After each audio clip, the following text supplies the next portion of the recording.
பைக்கை பொறுத்தவரைக்கும் நம்மளுக்கு ஒரு சில விஷயங்கள் வந்து தெரிஞ்சிருக்கணும். இந்த பிரச்சனை வந்தது அப்படின்னா, இதுதான் இருக்கும். இத வந்து நம்ம வந்து ஃபர்ஸ்ட்டு பண்ணலாம். அதாவது நம்ம வந்து கீழ விழுந்துட்டோம் அப்படின்னா, ஃபர்ஸ்ட் எய்டுன்னு சொல்லுவாங்க. கீழ விழுந்துட்டான்டா, முட்டியில வந்து காயம் ஆயி போச்சுடா, உடனே வந்து டிஞ்சர் போட்டு கிளீன் பண்ணி மருந்த வைடான்னு சொல்லுவாங்க. இதே பாம்பு கடிச்சிச்சு அப்படின்னா, கால போட்டு கட்டு போடுறான்னு சொல்லுவாங்க.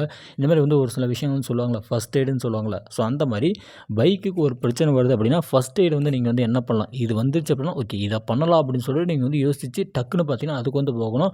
ஸோ அப்படி பார்க்கும்போது ஒரு சில விஷயங்கள் வந்து எனக்கு தெரிஞ்சத நான் வந்து உங்கக்கூட வந்து ஷேர் பண்ணுறேன். இப்போ வந்து பைக் வந்து நல்லா ஓடிட்டுருக்கு. திடீர்னு பார்த்தீங்கன்னா வந்து பைக் வந்து ஸ்டார்ட் ஆகல. அப்படி ஸ்டார்ட் ஆகலன்றப்போ நீங்க வந்து ஃபர்ஸ்ட்டு வந்து என்னத்த செக் பண்ணணும் அப்படின்னா, முக்கியமானது பெட்ரோல் இருக்கான்னு செக் பண்ணணும்.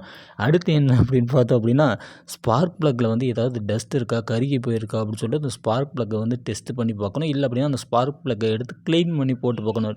பெட்ரோல் ஊத்தி கூட கிளீன் பண்ணுவாங்க. ஒரு சிலர் பார்த்தீங்கன்னா மண்ணெண்ணெய் ஊத்தி கிளீன் பண்ணுவாங்க. ஊக் பின் போட்டு வந்து கிளீன் பண்ணுவாங்க. அந்த மாரி ஸ்பார்க் ப்ளக்கை போட்டு கிளீன் பண்ணி பார்க்கணும். அப்படி கிளீன் பண்ணி வேலைக்கு ஆகல அப்படின்னா, வேறு ஸ்பார்க் ப்ளக்கை போட்டு கிளீன் பண்ணி பாருங்க.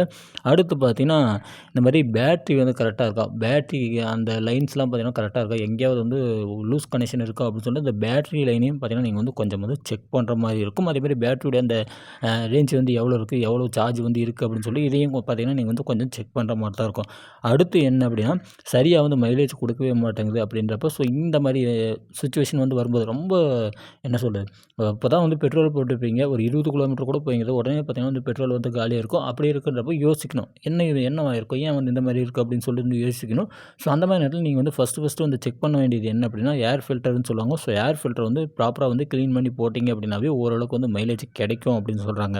அடுத்து வண்டி வந்து சரியா வந்து பிக்கப் தர மாட்டேங்குது. நான் வந்து எத கவனிக்கணும் அப்படின்னு சொல்லிட்டு வந்து நீங்க கேட்டீங்க அப்படின்னா, ஃபர்ஸ்ட்டு வந்து உங்களுக்கு வண்டி பிக்கப் தரல அப்படின்னா என்ன பண்ணுறீங்க அப்படின்னா, அதாவது செயின் ஸ்ப்ராக்கெட்டுக்கு செயின் இருக்கும்ல, ஸோ அந்த செயினுடைய அந்த டென்ஷனை வந்து செக் பண்ணணும். அது ரொம்ப லூஸா இருந்தது அப்படின்னாலுமே நம்ம வந்து ரேஸ் பண்ணோம் அப்படின்னா, கரெக்ட்டா பார்த்தீங்கன்னா, நம்மளுக்கு அந்த ரொட்டேஷன் வீல் ரொட்டேஷன் வந்து குடுக்காது. ப்ராப்பரா வந்து அந்த செயினுக்குன்னு ஒரு டென்ஷன் இருக்கும். அந்த டென்ஷன் லெவலோட பார்த்தீங்கன்னா, கரெக்ட்டா வச்சு நீங்க வந்து டைட் பண்ணணும். அத வந்து நீங்க வந்து சரியா டைட் பண்ணாம விட்டுட்டீங்க, இல்ல வந்து ரொம்ப லூஸா விட்டீங்கன்னா கரகரன்னு இருக்கும். ரொம்ப ஹெவியா டைட் வச்சீங்கனாலும் செயின் வந்து புடிச்சு அத்துக்கும். எங்கேயாவது லோடு அதாவது கல்லு மேல கீற ஏத்தி இறக்குனீங்க அப்படின்னா, டக்குன்னு பார்த்தீங்கன்னா வந்து அத்துக்கும் செயினே கூட. ஸோ அந்த மாரி அது ஒரு லெவல் குடுத்துருப்பாங்க. அந்த லெவலோட பார்த்தீங்கன்னா, ப்ராப்பரா வச்சு செக் பண்ணீங்க. அந்த மாரி இருந்தது அப்படின்னா, நம்மளுக்கு வந்து நல்ல பிக்கப் கிடைக்கும்.